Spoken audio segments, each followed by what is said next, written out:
Nice Nemrutları yıktım, nice çukurlardan çıktım. İbrahim'dim, ateşten çıktım. Bu da ne rüzgarlar gördüm. Nice firavunlar yıktım, nice kuyulardan çıktım.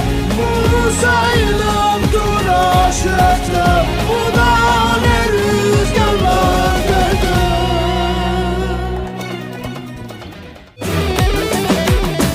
Gülün aça, dilin aça, aşkın aça. كل دلي من فانك ورحالي من ميزك دينا bak bilene çavur.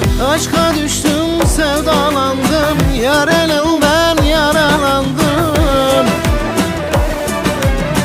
Garip anam sahan kaldım, bilene çavur, rındine çavur. Kul dili min fanak başarılar diliyor. İçinde ben olmayan hayatımda, sevginin zerresi barınmayan ruhumda. Ayrılığın kahredici yollarında, sana sonsuza kadar Başarılar, başarılar, başarılar diliyorum. bana yükledin her cevru cefaya. Bir sana bak zalim, bir de bana bak.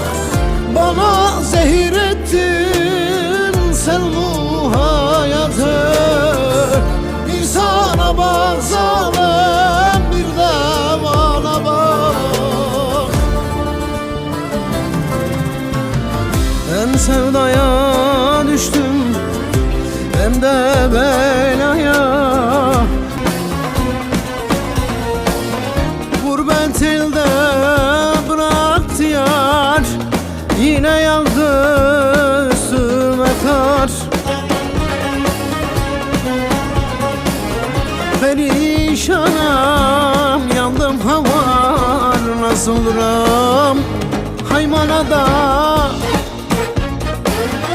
Bu saçlarım ak değildi, tutunduğumdan eğildi.